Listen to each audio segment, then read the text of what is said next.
London. And tonight I have the huge pleasure to introduce Sandra Watfa to you, who's going to tell you all about her new book and her practice. The format of the evening will be my introduction, then one or two questions, and then Sandra's going to start talking, but she's going to make a special announcement before she talks, so just to be aware of that. Now I'm sure that everybody here will know who Sandra is. For those perhaps who don't, the important thing to say is, and I'm not going to read verbatim, but you may find that I have to read out the bio because she's such an interesting person. She is a Palestinian artist who was born in Lebanon in 1964 to a Palestinian family who were expelled from Nakba and Haifa in 1948. In Lebanon, Sandra was French educated, and she speaks French, but later was forced to leave the country to the UK in 1975, and again I'm sure you know the reasons why. 1975 was the date because the Civil War started there. When she arrived in England, she spoke no English, and that's really one reason for her activism, which has filtered through the fine arts. She trained at Sitting Guilds in London, and it's a famous school of art, and at that point it was headed by Roger de Grey, who was also the president of the Royal Academy, and from there she graduated in 1986. One of her first art projects was a rare commission by the late war artist Leonard Rotherman to produce drawings for the chapel ceiling at Lambeth Palace, the Archbishop of Canterbury's home in London, the seat of London. But art took a second place in Sandra's life after a series of unfortunate incidents, illness in particular, which Sandra endured. She began training as a yoga teacher, primarily to heal herself, and she taught yoga for 10 years. But that's not all that Sandra has achieved in her life. After she recovered, she concentrated her work, the artwork which is contained in this book. I'm sure you've already got a copy of the book. If you don't, it's available for sale after the event at £20 outside. She would like this book to have two purposes. One is obviously to give people the opportunity to find out more about her work, but it has a higher reason, which is aimed at the British academia in the hope of raising and furthering awareness of the plight of Palestinian people. It's her first book to be published about her artworks, and it's a powerful message about the Nakba, the tragedy of the Nakba.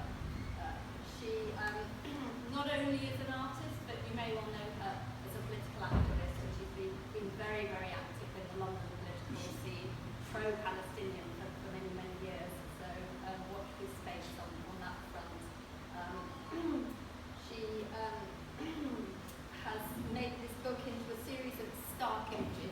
They're black and white, which is how Sandra perhaps sees life, black and white. There is no grey, it's either one or the other. She is concentrating on the Nakba, which she believes, and it does represent a human tragedy, that's the greatest human tragedy since World War II that we've experienced, and it's ongoing, sadly, as we all know. And behind her work lurks a story which she's chosen, which the world has chosen to ignore. Sandra's powerful and haunting paintings defy and challenge the viewer to embrace the message and the call to action. So I think you'll get a sense from this that she has a very powerful message. She will guide you through this message by going through some of the works in the book one by one. But first of all, I'm just going to ask Sandra a few questions because she has a story. We want to know more about this story. So, Sandra, perhaps could you tell us we've learned that you found your way of voicing your passion through art, but what actually started you off on this journey when you came to London? Were you wanting to take the course? Were you thinking, how do I do this? Were you painting already? How did it happen? Being Palestinian when American goes through the route, the journey of wanting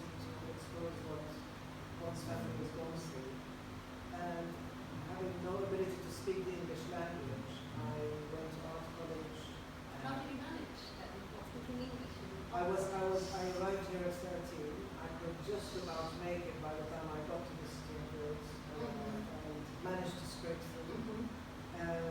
So that's how my activism started. After that, I delved into speaking at demos and protests, doing a lot of activism there. And I came full circle at the end to think I'll come back full circle and I'll do it through art, perhaps to introduce people through another avenue to the plight of Palestine. Given that it's 75 years on, there's no stone that can be left undone in order to expose the crimes that are going on day in, day out. Sorry, could I just interject? Someone's just said that on live stream, if you could speak up a bit more, just so that. Sure. Can everybody hear? There's a noise going on. Shall I turn the button? Yeah, there's a, I think it's the Is the air conditioning?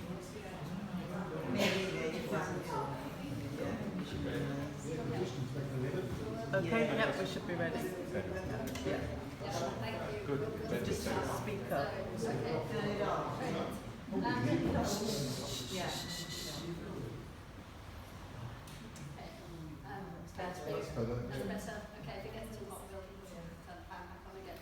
So I'm particularly fascinated about how the Commission for the Land of Palace came about, because that's extraordinary. We were very fortunate in that the late Leonard Rosenberg came for a visit to find a few students. He picked about 4 or 5 of us, and it was a great honor for me to work alongside him, to do the sketching for him, for the land of Palestine. It was a great honor to meet him, an incredible man, very, very intuitive, very emotionally intelligent. It was a great privilege. I was very fortunate to have been here. And is it possible to see this commission still? Is it still in existence? Yes, it is. He used the drawings that I worked on to paint the actual scene. So good. Explaining that. So obviously we've reached a certain point in your life. You've launched this book, which I can imagine will take a lot of time and a lot of energy. But where do you see yourself going forward from now on? What are your plans, both in terms of your artwork, your activism? Ideally, given the IHRA definition being shoved down people's throats at universities, I would like to distribute it to various universities and give talks therein on the subject to counterbalance, because the definition 7 of the 11 points criminalize the criticism of Israel, and it's very, very important to offer another view, a balance, so to speak, to speak to people at a young stage before they've sort of come to a decision. This is how I feel about art, this, that, and the other. I think that's very important to educate people at a certain level. Through your art? Yes. Yeah, through your art. Yes. So that's the most You'll important see what thing. will happen Yes. with the art Yes, and the yes. commentary on it. Yes, okay, no, we're looking forward to that. So, okay, but I think on that point, I'm not going to open the floor now to questions, but after Sandra's presentation, then there'll be an opportunity to ask a few questions. She will be outside signing the book if you'd like her to sign the book, and then obviously you can ask her questions at that point. So now I'd like to hand over to Sandra. So thank you. you so much. Thank you, Thank it's you. a pleasure. Thank you. Before we start, I'd like you to all stand up to take a moment's silence in respect and honor of the recent freedom fighters who have been martyred in Jenin refugee camp a couple of days ago.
2021 gallery for hosting this event, Janet Radi for chairing it, it was a very kind introduction, and to thank all of you for attending.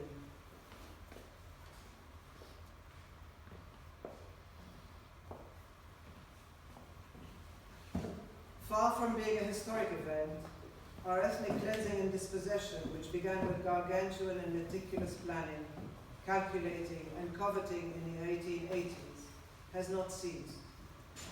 Indeed, it is accelerating at the rapid rate of knots even as we speak. At the time, Jewish emissaries from Europe had been sent to Palestine to spy out the land as a possibility for establishing a Jewish state. On their return, they concluded, "The bride is beautiful, but she is married to another man," meaning that Palestine is fully inhabited by indigenous people, 87% of whom were Muslims, 10% of whom were Christians, and 3% of whom were Jewish. But 100% of them were Palestinians. So Zionists doubled down on one of their million lies with the slogan, "A land without a people, for a people without a land." Jad'oun Khalil Watfa, my great uncle on my father's side, was martyred by invading Zionist terrorists on May 18, 1948, while defending Akka. It is from him that I have drawn strength and inspiration in equal measure to shed whatever light I could on this, the greatest ongoing travesty of justice in the past couple of centuries. Before the Zionist entity's inception, Palestine was under the British mandate. Sensing the imminent catastrophe, the first Palestinian Intifada took place in 1936 in the form of a large-scale uprising against the British and their support for Zionist settler colonialism. The British authorities violently crushed the uprising, which lasted until 1939. They destroyed at least 2,000 Palestinian homes, put 9,000 Palestinians in concentration camps, subjected them to torture, and deported 200 Palestinian nationalist leaders. At least 10% of the Palestinian male population had been killed, wounded, exiled, or incarcerated. I stand here before you neither as a historian nor as an academician, not even as an artist exclusively per se, but as a Palestinian who has spent all her life using every available tool to decry, expose, and resist the tsunami of barbarism meted out on an hourly basis for the better part of a century by the settler colonial apartheid entity. My father was born in Akka, my mother in Haifa. In 1948, with the onset of Zionist ethnic cleansing, my parents got washed up on Lebanese soil where I was eventually born. At the onset of the Lebanese Civil War, we emigrated to Greece and then stayed there for a year and a half and then came to the UK. Being French educated, I spoke no English when I first arrived here, so at the beginning, my activism filtered through the fine arts at art college. Later on, I spent a number of years traipsing through London streets, speaking at demos and protests. With this book, I wish to create an alternative method of educating people on the plight of Palestine. Leaving the English language echo chamber behind, my aim was to edge inside the hearts that would otherwise shut one out. Art is universal and therefore has the capacity to break many a century-old barrier. For those wishing to delve deeper into the struggle, I included a suggested reading list at the end. Then came the enforcement of the International Holocaust Remembrance Alliance definition, the IHRA, across educational institutions in the UK, among other sectors. 7 of the 11 points within that document refer to the Zionist settler colony. In short, making its criticism illegal under the fake slander of anti-Semitism. I then decided that once published, I would distribute my book to various universities across the UK and to give talks on various aspects of the Palestinian struggle that have touched me the most.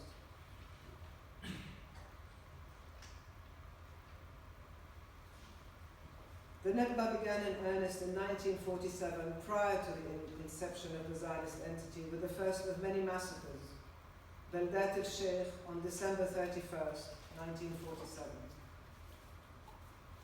In less than 6 months, from December 1947 to mid-May 1948, armed terrorists expelled about 440,000 Palestinians from 220 villages. It has never ended, 75 years and counting. Between 1947 and 1949, some 800,000 Palestinians from a 1.9 million population were made refugees. 530 villages and cities were destroyed. 15,000 Palestinians have been killed in a series of mass atrocities, including more than 70 massacres. The abjectly racist European installed Israeli settler colony, planted atop Arabian Palestine, saw over 800,000 indigenous Palestinians uprooted and strewn out of their motherland to make way for European settler colonists. Palestine was picked out of a baker's dozen possible countries to ransack, plunder, and appropriate for the Zionist racist supremacist project. In the words of anti-Semitic Lord Arthur Balfour, who, by the way, endorsed the Aliens Act in Parliament in 1905, forbidding Jewish immigration to Britain. The four great powers are committed to Zionism, and Zionism, be it right or wrong, good or bad, is rooted in age-long tradition, in present needs, in future hopes, of far profounder import than the desire and prejudices of the 700,000 Arabs who now inhabit that ancient land. In my opinion, that is right. This project was supported and abetted by the West in part to exonerate itself of the full guilt felt regarding Jewish oppression that had been increasing therein, and in whole, with anti-Semitism becoming generally rife in Europe, in an attempt to be rid of Jews altogether within those countries. I say full guilt, the reason being that in July 1938, delegates from 32 countries met in Evian in France for a conference on the Jewish refugee crisis. The delegates feigned sympathy for the Jews who were seeking to flee Nazi persecution, yet they all refused to admit them in their respective countries.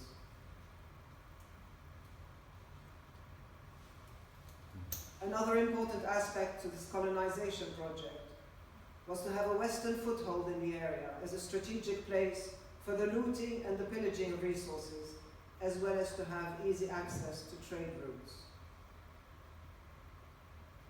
The father of Zionism, Theodor Herzl, stated, "The Zionist colony would form a portion of the rampart of Europe against Asia, an outpost of civilization as opposed to barbarism." And in 1895, he added, "We shall try to spirit the penniless population across the border. The process of expropriation and the removal must be carried out circumspectly." The blatant racism notwithstanding, at least the early Zionists were honest and open about their frenzied criminal intent, as opposed to more recent fake Zionist claims of returning and self-determination pulled out of the proverbial hat to justify an incremental genocide and, above all, protect profits accrued from settler colonial theft. Original names connected to their enterprise were the Jewish Colonial Trust, the Jewish Colonial Bank, the Colonization Department, the Jewish National Fund, and so on and so forth. It is important to point out that at the time, Zionism was not the popular movement it now is.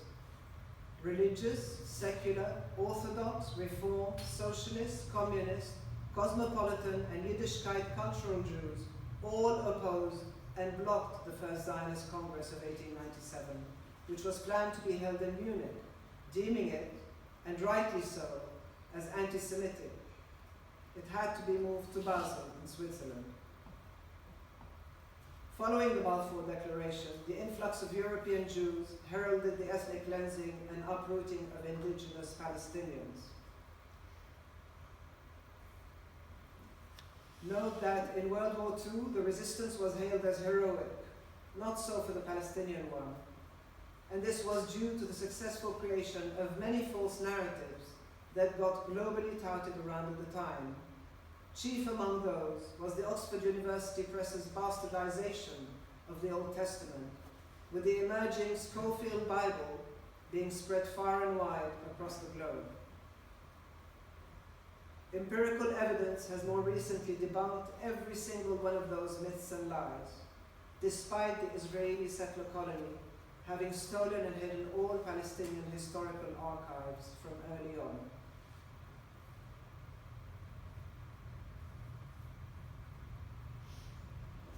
The first generation of refugees were dispersed largely in refugee camps in the surrounding countries in Lebanon, Syria, Jordan, and Egypt. Hundreds of thousands are still languishing there.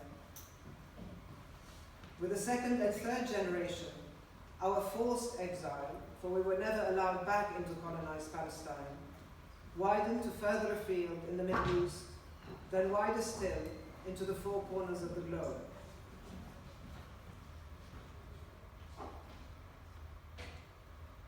There are currently 14.3 million Palestinian refugees spread out across the four corners of this earth. And in my humble opinion, that is 14.3 million reasons to demand the Zionist entity's total dismantlement.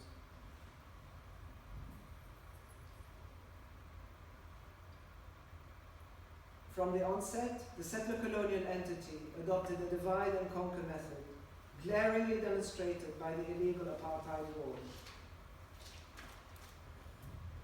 In 2004, the International Court of Justice found the wall to be wholly illegal. The UN judiciary body demanded an end to its construction as it violated international law, additionally ruling that reparations be paid out to Palestinians. Needless to say, construction carried on apace with no reparations in sight.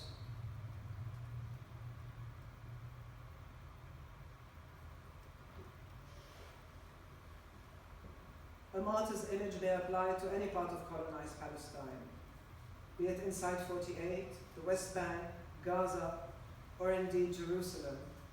And let me be perfectly clear here. I make no distinction between any of those seemingly chopped up areas. They all constitute, from the River Jordan to the Mediterranean Sea, the entirety of colonized Palestine. Bless the martyrs. May they finally find the peace they sought whilst alive. May they rest in eternal power. Incidentally, the settler colony has been hoarding a number of martyrs' corpses, some say as a dehumanization tactic, others argue it's for organ harvesting, and others still believe this to be part of a collective punishment for resisting our oppression and refusing to kneel. Let me ask you, what country on earth hoards corpses to use as bargaining chips?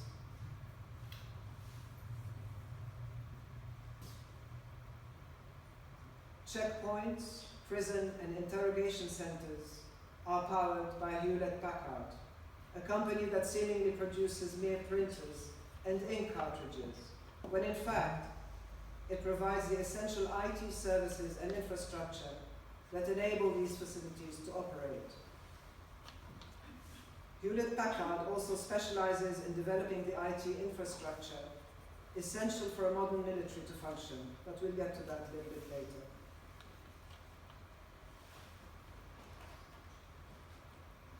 Palestinian political prisoners often have to use their bodies, the only thing they have command of, as the only weapon in demanding of their rights. If they survive the torturous interrogations, they face military courts in which the conviction rate is 99.74%. Filthy cells, 1 meter by 3 meter holes in the ground, 3 floors beneath the surface. As to medical care, inmates at Ramla prison describe the clinic as a slaughterhouse with jailers wearing doctors' uniforms. According to testimony from Nakba prison, those carrying out the preparation of meals routinely spit and urinate in the food. Prisoners are deprived from essentials like edible food, clothes, underwear, shoes, soap, toothbrushes, sanitary pads for women, etc. They have to pay for these at extortionate prices and acquire them from the prison itself. Family visits are extremely limited and only allowed after an arduous and often impossible process of meeting the demands of getting the paperwork done.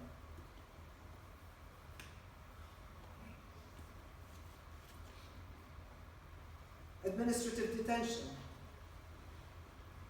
This policy comprises of incarcerating Palestinians without charge or trial based on secret evidence. The period of imprisonment can and is mostly indefinitely renewed every 6 months. Most often, this is done on the morning of the prisoner's reclamation of his or her freedom, further spreading the abuse to the prisoner's family members who wait outside the prison.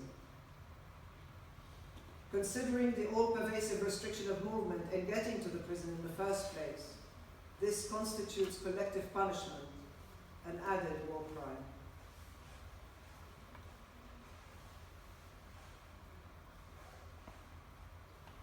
The Zionist entity is the only country in the world to put a minimum of 700 Palestinian children through military courts and subsequent incarceration every year. The usual trumped-up charge is that of throwing stones, which carries a sentence of up to 20 years. Children's arrests most often take place under cover of darkness in the early hours of dawn, when the family is at its weakest. Separating the child from his or her parents, after humiliating and beating the parents up, driving home the point that there is no one under the sun who can protect the child from here on in. Since the year 2000, more than 12,000 Palestinian children have been detained, according to Ad-Damir, as of November 2022. 40% of children are sexually abused by Israeli soldiers during arrest or interrogation. During interrogation, 75% of detained children are physically tortured. In the United Nations Rights of the Child report from July 4, 2013, children are, and here I quote, systematically subject to degrading treatment and often to acts of torture, physical and verbal violence, humiliation, painful restraint, hooding of the head and face in a sack, threatened with death, physical violence, and sexual assault against themselves or members of their family, restricted access to toilet, food, and water. These crimes are perpetrated from the time of arrest, during transfer and interrogation, not only to obtain a confession, but also on an arbitrary basis, as testified by several Israeli soldiers. End quote. Despite thousands of complaints against torture, not a single one has led to a criminal investigation, let alone a trial or a conviction. It is safe to say that post-traumatic stress disorder does not exist in colonized Palestine. It is rather ongoing traumatic stress disorder that has been the order of the day for the better part of a century.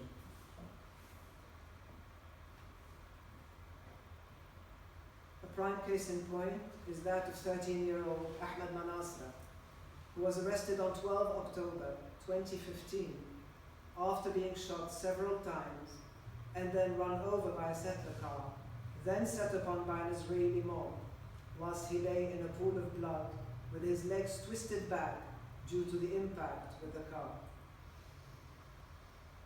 A video showing him injured, lying in a pool of blood, was uploaded on social media and went viral.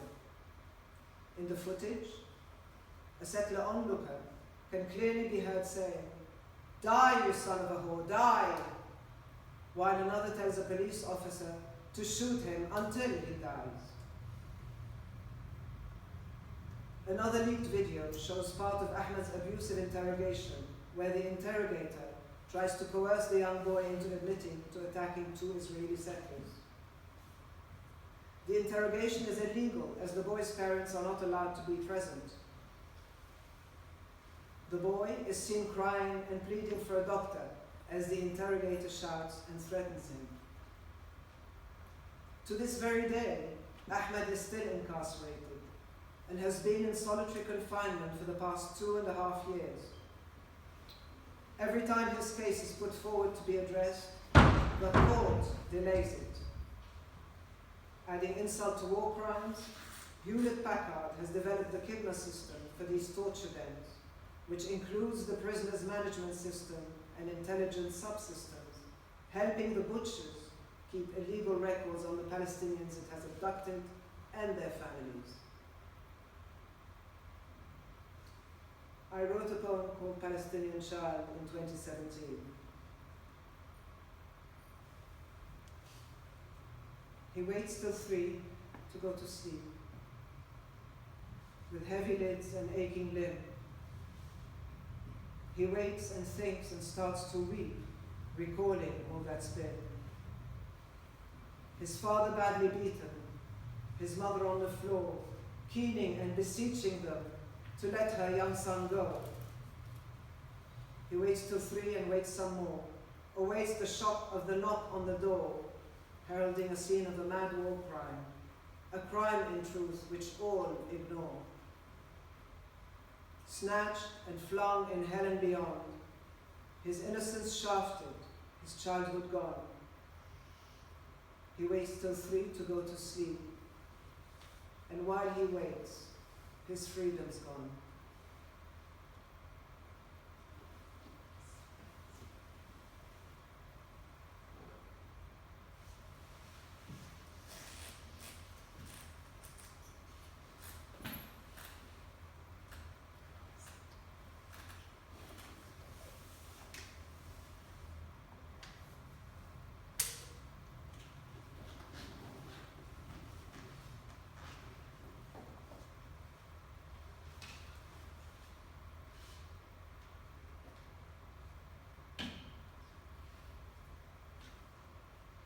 Like all man-made tragedies that make one bristle with indignation, the Palestinian struggle sometimes attracts people who would use the tragedy for their own purposes and trade in Palestine's name, chief among which is the cultivation of a savior complex.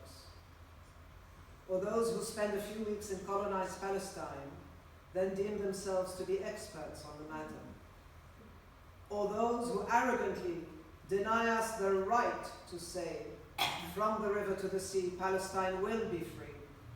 Or indeed, even those who covertly give vent to their anti-Semitic sentiments using the struggle for a blanket shield. All are offensive, yet it is important to acknowledge that, though far and few in between, there are some extremely genuine people who are sincere in their intent of standing in true solidarity with us. I have been extremely blessed to have known a few.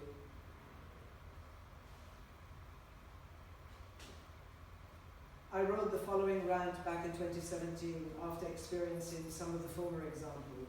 It's called Check the Intent.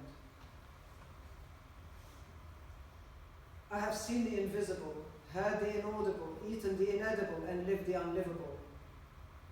Been plucked and thrust and flung from pillar to post, cussed and dissed and shunned by most. Though my feet stand on foreign soil, my sight is fixed on alighting home. To all who have traded in my country's name and tried to fix themselves in vain, checking the label, not the intent. Pick someone else's cause and vent. 68 years are quite enough to go it alone, accompanied by no one's shadow but one's own.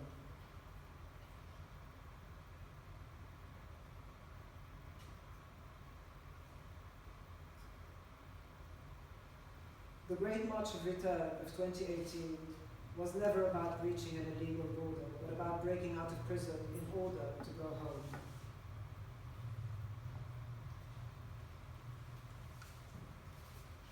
"217 Palestinians murdered, of whom 48 are children.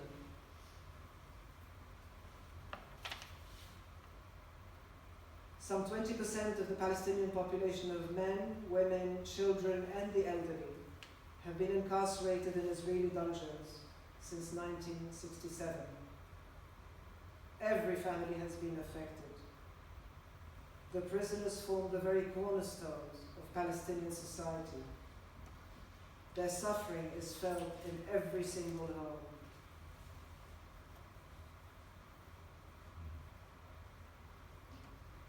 The vast majority of Palestinian families have loved ones abducted, incarcerated, and extrajudicially assassinated relatives.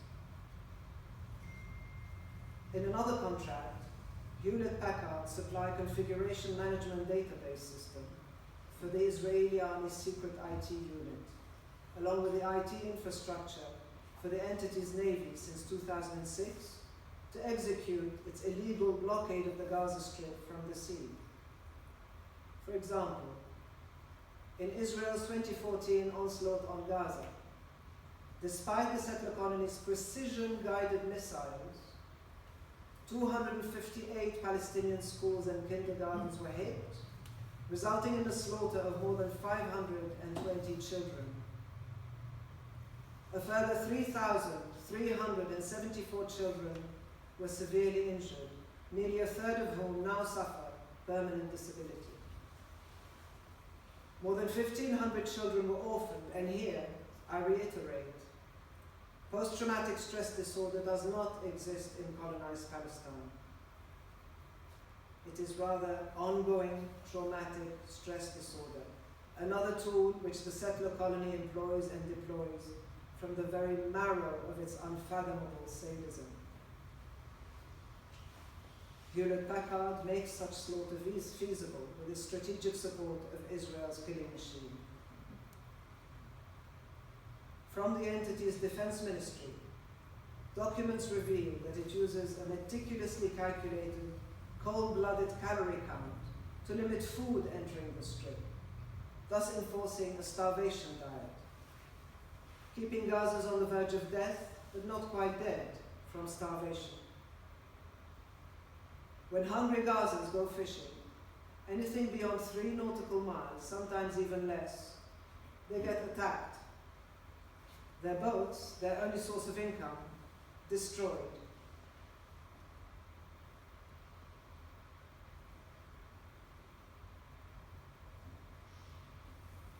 I produced this etching in 1988 with the ethnically cleansed Palestinian who got pushed into the enclave from all over Palestine in 1948 and beyond. In 1967, the Zionist entity added the Strip along with the Syrian Golan Heights to its portfolio of criminal thefts. Yet contrary to popular opinion, it never left Gaza in 2005. It simply stepped back to take better aim. So in a way, my etching was very representational given the 18-year air, land, and sea siege.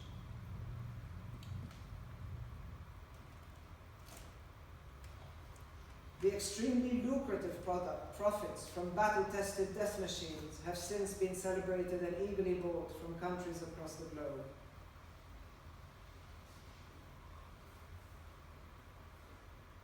There are now 2.3 million Palestinians in Gaza in an area of 360 square kilometers, over half of whom are children.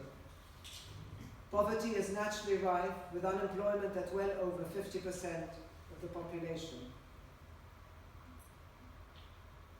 In 2012, a UN report came out warning that by 2020, 3 years ago, Gaza would be unfit for human habitation. 97% of its water is unfit for human consumption.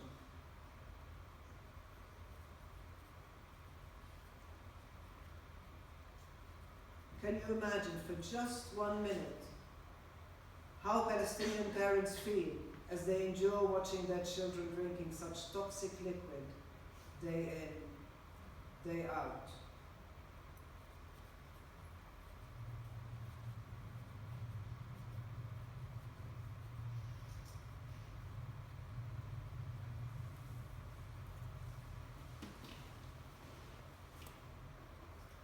Before the inception of the settler colony and its nefarious Zionist ideology, all three faiths, Muslim, Christian, and Jewish Palestinians, coexisted peacefully.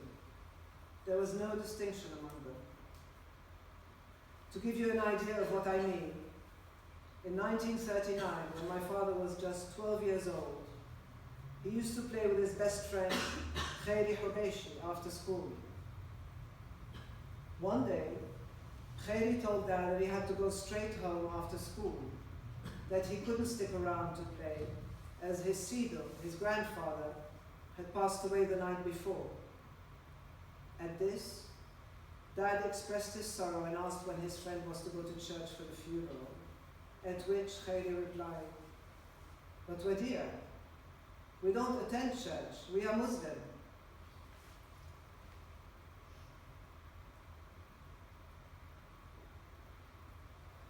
Resilience. We call it sumud.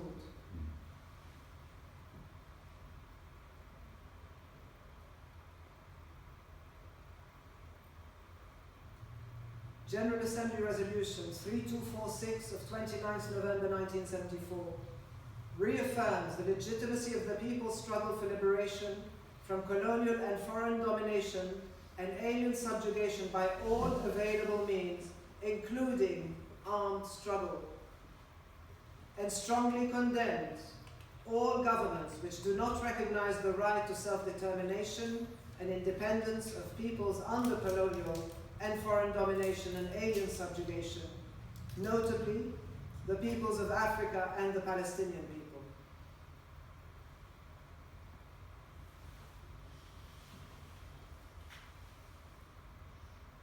I find it pretty vexing that people often mistake the struggle to be a religious one.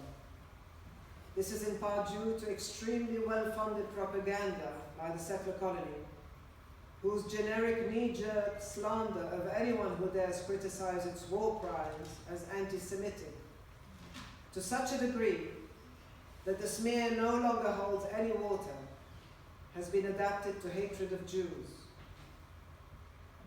as though it would be perfectly okay to be oppressed and colonized by Hindus, Buddhists, or Zoroastrians.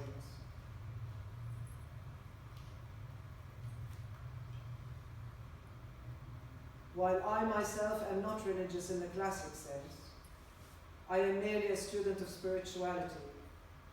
I nevertheless wish to point out that Christianity has always been a very important aspect of Palestinian culture and society, before as well as after the Nakba.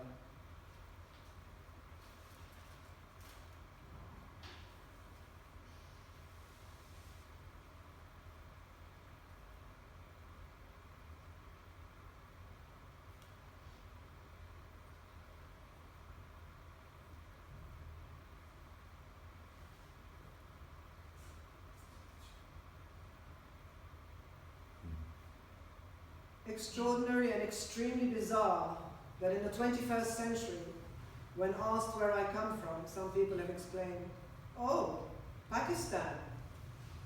This has led me to do a transcription of the most famous anti-war painting in history, Guernica.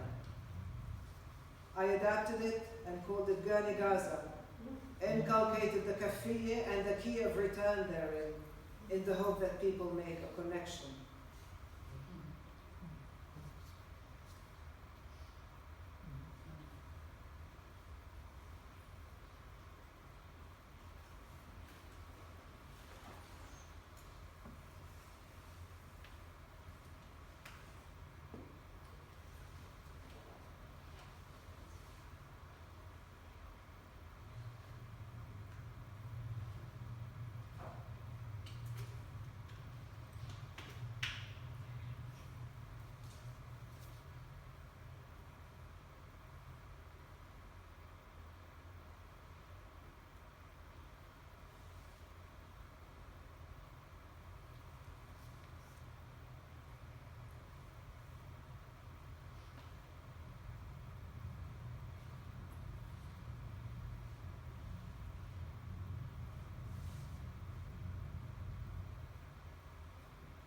Destroying a parent's ability to protect their children is the most corrosive of actions.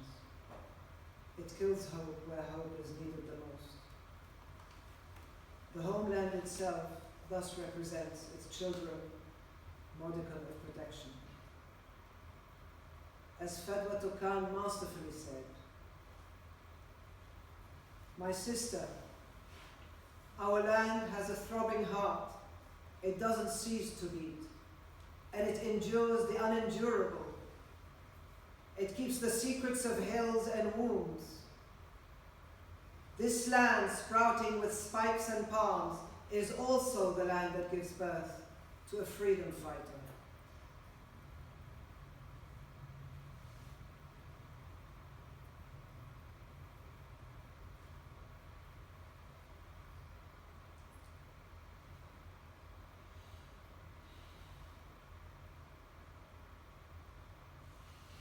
Another form of collective punishment are house demolitions.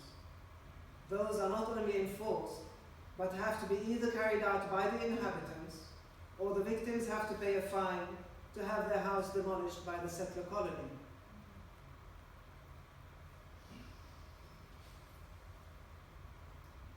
Nora Barrows Friedman once said, "We have to dismantle Zionism the way we work to dismantle imperialism and white supremacy and racism and patriarchy. It's all part of the same project. Israel is a project of the exploitation of Jewish suffering to further an imperialist Western role."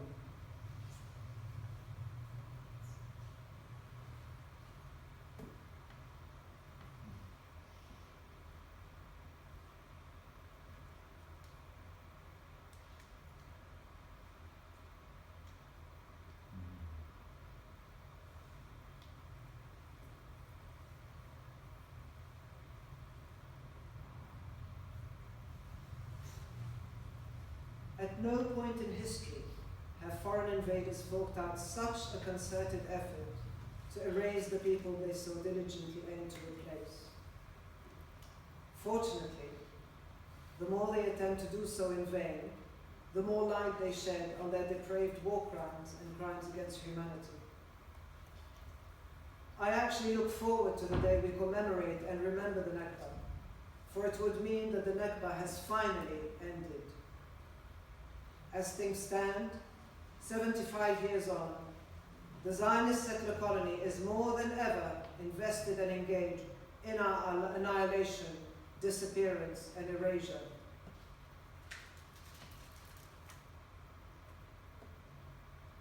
Abandoned yet unbowed for 75 years, only fools think we shall kneel in submission and quietly die.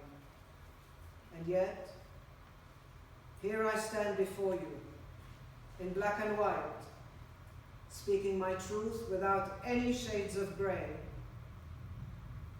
Words are important, they carry an invisible power. So if you happen to view the Palestinian struggle as a conflict, if you still perceive parity between oppressor and oppressed, subjugator and subjugated, colonizer and colonized, or if you still pay lip service to the two-race state delusion, which is nothing but the formaldehyde preserving the barbaric status quo, and if you should still be confused, deeming the issue to be complicated, then you would be nothing short of collaborating in Israeli war crimes and crimes against humanity. I thank you for hearing me out.